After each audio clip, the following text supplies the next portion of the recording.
الله ربي والإسلام ديني ومحمدا رسول الله. Inna Allah la yanzuru ila ajsamikum wala ila suwarikum. Sungguhnya Allah SWT tidak memandang kepada bentuk fisiknya kita, dan tidak pula memandang kepada bentuk postur tubuh kita. You mau gendut, mau kurus, mau tinggi, mau pendek, tidak peduli. Mau hitam, mau putih, kuning, hijau, abang, kada peduli. Walakin yanzuru ila qulubikum. Tetapi Allah Subhanahu wa ta'ala memandang kepada hati-hati kalian. Maka yang menjadi konsentrasi kita adalah pada urusan hati kita. Makanya sebelum datang bulan suci Ramadan, ada bulan-bulan mulia yang kita dianjurkan oleh para ulama. Di bulan Rajab kita disuruh perbanyak baca istighfar setiap harinya, 70 kali di pagi hari, 70 kali di sore hari. Rabbighfirli warhamni wa tub alayya. Berarti dalam satu hari ada 140. Kalau dalam sebulan berarti ada sekitar 4.200 kali istighfar. Kalau saja istighfar yang kita baca setiap hari selama di bulan Rajab satu saja diterima oleh Allah Subhanahu wa ta'ala, maka bersihlah hati kita, batin kita, jiwa kita daripada dosa dan kemaksiatan. Jadi kita ibaratkan hati kita ini seperti wadah yang bakal menerima pemberian dari Allah Subhanahu wa ta'ala. Allah ingin memberikan satu pemberian. Anggaplah pemberian itu seperti madu. Ingin dituangkan madu itu ke dalam mangkok. Ya. Kapan pemberian itu akan diberikan? Nanti di malam pertama bulan suci Ramadan, dan puncaknya nanti di malam Lailatul Idul Fitri. Itu malam disebut dengan Lailatul Jaizah, malam penghargaan.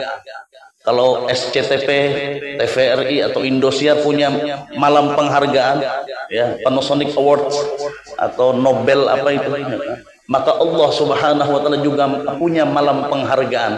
Kapan itu? Yaitu malam Lailatul Idul Fitri. Nah,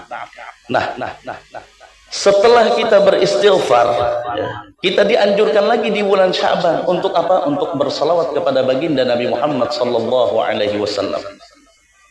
Dan salawat ini, ya, mungkin satu-satunya ibadah, ya, satu-satunya ibadah yang pasti diterima oleh Allah Subhanahu wa ta'ala, dan satu-satunya ibadah khususnya di akhir zaman ini yang bakal menyelamatkan kita dunia sampai akhirat.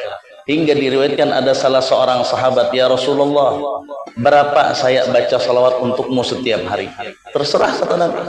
Kalau begitu saya jadikan 1/4 waktu saya untuk salawat.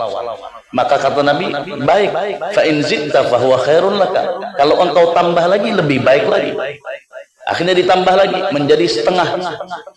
Maka dikatakan lagi kepada Nabi SAW, maka kata Rasulullah SAW, kalau engkau tambah lagi lebih baik lagi. Kemudian ditambah lagi menjadi 3/4. Kemudian pada akhirnya kata Nabi SAW, kalau engkau tambah lagi maka itu akan lebih baik. Kalau begitu, kata sahabat tadi, saya akan jadikan waktu saya sehari semalam full untuk salawat kepada baginda Nabi Muhammad SAW. Apa jawabannya Nabi Muhammad? Idzan tukfa hammuk wa yughfar laka dzambuk. Kalau begitu, maka Allah Subhanahu wa ta'ala akan cukupkan apa yang menjadi kegelisahanmu di setiap harinya, baik itu tentang urusan keluargamu, tentang urusan rezekimu, tentang urusan pekerjaanmu, apapun itu.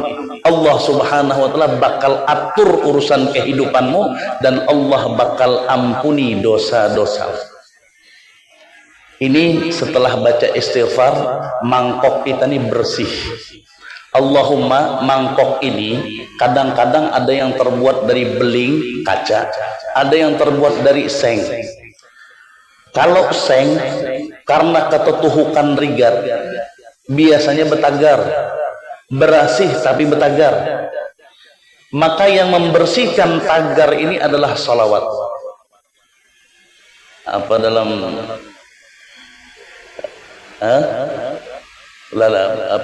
Maulid Diyaul Lami, apa itu? Karir dzikra. Aywa. kaima tuziha 'anil qulubir rana. Perbanyaklah, sebutlah nama sifat-sifat Nabi Muhammad sallallahu alaihi wasallam agar hilang karat yang ada di dalam hati kita. Makanya kita datang ke majelis ini, kita ingin belajar bagaimana cara kita mencintai Nabi Muhammad sallallahu alaihi wasallam. Salah satunya jalan kita adalah dengan memperbanyak salawat, dan salah satunya lagi untuk kita bisa cinta kepada Nabi Muhammad, sebagaimana pepatah mengatakan tak kenal maka tak sayang. Jadi kenali dulu siapa itu Nabi Muhammad, fisiknya, akhlaknya. Allahu Akbar ya. Itu Al-Imam Yusuf bin Ismail An-Nabhani luar biasa ya, dalam kitab Syama'il An-Nabi Asy-Syama'il Muhammadiyah ya, beliau menceritakan bagaimana fisiknya Nabi Muhammad sallallahu alaihi wasallam. Kalau orang bicara tentang fisiknya Nabi sallallahu alaihi wasallam, mungkin kada cukup sehari dua hari.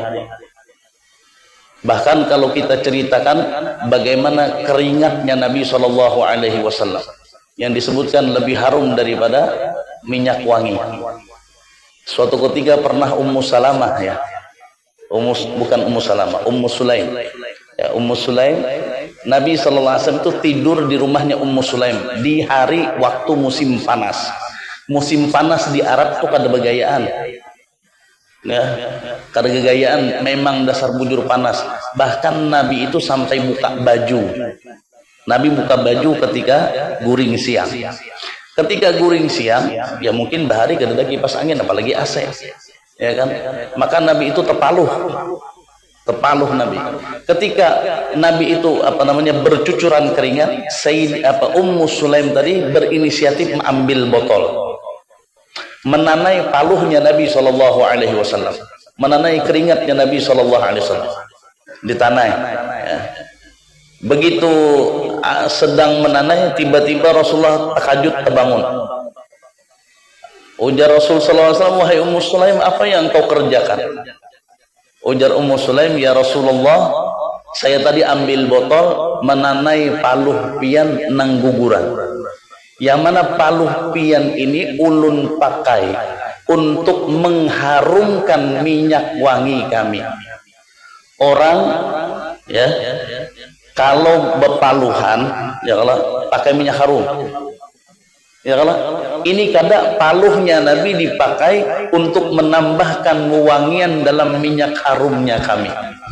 Jadi dijadikan air keringatnya Rasul sallallahu alaihi wasallam, paluhnya Nabi Muhammad sallallahu alaihi wasallam itu dijadikan sebagai minyak harum, karena dikatakan wanginya Rasul sallallahu alaihi wasallam itu asli, kada perlu pakai parfum. Bahkan kalau Nabi sallallahu alaihi wasallam berjalan ya, maka wangi-wanginya itu masih tersisa di tempat yang mana disinggahi oleh Rasul sallallahu alaihi wasallam. Allahumma shalli ala sayyidina Muhammad. Ini baru keringatnya, belum kita cerita rambutnya, belum kita cerita matanya, belum cerita pipinya, belum cerita tangannya, belum cerita semuanya keindahan. Tidak ada yang lebih indah daripada Nabi Muhammad sallallahu alaihi wasallam.